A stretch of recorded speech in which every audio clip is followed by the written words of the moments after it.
ക്രിസ്തീയ ജീവിതം സൗഭാഗ്യ ജീവിതം, കർത്താവിൻ കുഞ്ഞുങ്ങൾ ആനന്ദദായകം. ക്രിസ്തീയ ജീവിതം സൗഭാഗ്യ ജീവിതം, കർത്താവിൻ കുഞ്ഞുങ്ങൾ ആനന്ദദായകം. കഷ്ടങ്ങൾ വന്നാലും നഷ്ടങ്ങൾ വന്നാലും ക്രിസ്തേശു നായകൻ കൂട്ടാളിയാണ്. ദൈവവചന ചിന്തകൾ കേൾക്കുന്ന എല്ലാ മാന്യ ശ്രോതാക്കൾക്കും ക്രിസ്തീയ വന്ദനം. സദൃശവാക്യങ്ങളുടെ പുസ്തകം 2-ാം അധ്യായം 18-ാം വാക്യം, അവളുടെ വീട് മരണത്തിലേക്കും അവളുടെ പാതകൾ പ്രേതന്മാരുടെ അടുക്കിലേക്കും ചാഞ്ഞിരിക്കുന്നു എന്ന വചനമാണ്.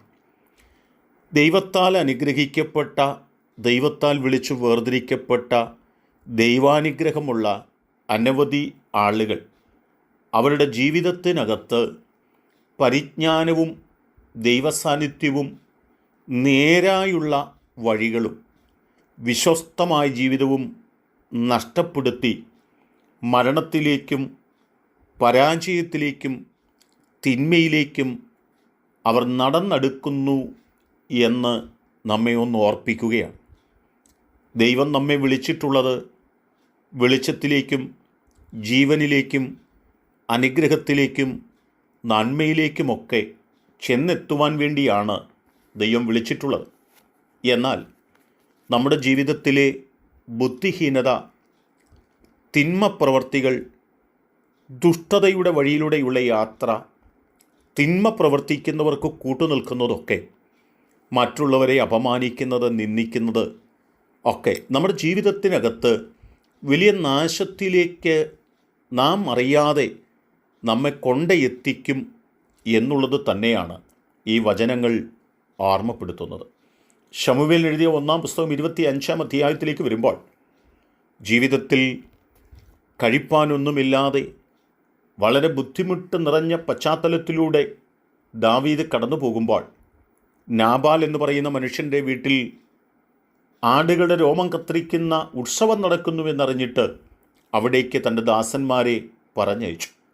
നാബാലിൻ്റെ വീട്ടിൽ വന്ന ദാവീദിൻ്റെ ഭൃത്യന്മാരോട് നാബാൽ അമിതമായി അപമാനിക്കുവാനും കളിയാക്കുവാനും നിന്ദിപ്പാനുമൊക്കെ ഇടയായി തീർന്നു. എന്നാൽ അത് ബുദ്ധിഹീനതയാണ്, നാശമാണ്, പരാജയത്തിലേക്കുള്ള വഴിയാണെന്നവൻ ഒട്ടുമേ ഓർത്തില്ല. കാരണം വീഞ്ഞു കുടിച്ച് സുബോധം നഷ്ടപ്പെട്ടവനായിട്ടാണ് ഈ കാര്യങ്ങളൊക്കെ ചെയ്യുവാൻ ഇടയായി തീർന്നിട്ടുള്ളത്. ഈ കാര്യങ്ങളെല്ലാം നാബാലിൻ്റെ ഭാര്യയായിരിക്കുന്ന അബീഗലിനോട് ആളുകൾ വന്നു പറഞ്ഞപ്പോൾ ആ കാര്യത്തിൻ്റെ ഗൗരവങ്ങൾ കൃത്യമായി ഓർമ്മപ്പെടുത്തുന്നുണ്ട്. ദാവീദ് നമുക്കും നമ്മുടെ ആടുകളുടെ ഇടയന്മാർക്കുമൊക്കെ നന്മ ചെയ്തവനാണ്. ആ കാലഘട്ടം ഏറ്റവും അനുഗ്രഹിക്കപ്പെട്ട കാലമായിരുന്നു എന്ന് അബീഗേലിനോട് കൃത്യമായി ആളുകൾ ഓർമ്മപ്പെടുത്തുമ്പോൾ, നന്മയ്ക്ക് പകരം ദാവീദിന് തിന്മ ചെയ്തിരിക്കൊണ്ട് അത് നാശമാകും എന്ന് തിരിച്ചറിഞ്ഞ അബീഗേൽ ദാവീദിൻ്റെ ആളുകൾ വന്നു ചോദിച്ച എല്ലാ സാധനങ്ങളും അതിലധികമായി എടുത്തുകൊണ്ട് ദാവീദിനെ എതിരേൽപ്പാനായി കടന്നു പോകുന്ന ദൃശ്യം നമുക്ക് ഈ അധ്യായത്തിൽ കാണുവാൻ സാധിക്കുന്നുണ്ട്. ആ നിലകളിൽ കടന്നു എന്ന് ദാവീദിനെ കണ്ടു.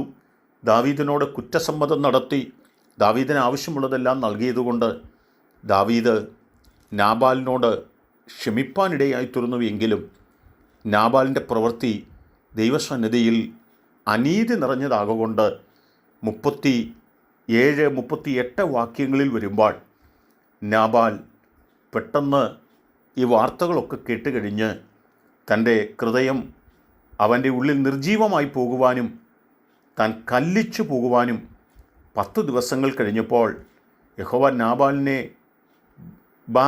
ദണ്ഡിപ്പിച്ചിട്ട് അവൻ മരിച്ചു പോകുവാനും അത് കാരണമായി തീർന്നു. നോക്കൂ, ബുദ്ധിയില്ലാത്ത, ദൈവസാന്നിധ്യം നഷ്ടപ്പെടുത്തിയ, വീഞ്ഞു കുടിച്ച് സുബോധം നഷ്ടപ്പെട്ട ജീവിതം നാശത്തിൽ കൊണ്ടേ എത്തിച്ചു. അങ്ങനെ ഭവിക്കാതിരിക്കേണ്ടതിന് വളരെ ബുദ്ധിയോടെ ദൈവകൃപയിൽ ആശ്രയിച്ച് ജീവിപ്പാനാണ് ദൈവം നമ്മോട് ആവശ്യപ്പെടുന്നത്, അതാണ് ദൈവം ആഗ്രഹിക്കുന്നത്. അതിനുവേണ്ടി നമ്മെ സമർപ്പിക്കാം. ദൈവം അനുഗ്രഹിക്കട്ടെ. കരുണയുള്ള ദൈവമേ, ഞങ്ങൾ മരണത്തിൻ്റെ വഴി തിരഞ്ഞെടുക്കുന്നവരായിട്ടല്ല, ഞങ്ങൾ നാശത്തിൻ്റെ വഴിയിലേക്ക് യാത്ര ചെയ്യുന്നവരായിട്ടല്ല, ഞങ്ങൾ നന്മയുടെ വഴികളിലേക്ക്, ജീവൻ്റെ വഴിയിലേക്ക് യാത്ര ചെയ്യുന്നവരായി തീരുവാൻ ഞങ്ങളെ സഹായിക്കണമേ. ഈ ദൈവവചന ചിന്ത കേട്ട എല്ലാവരെയും അതിനായി ഒരുക്കണം, അനുഗ്രഹിക്കണം എന്ന് പ്രാർത്ഥിക്കുന്നു. യേശു കർത്താവിൻ നാമത്തിൽ തന്നെ. ആമേൻ.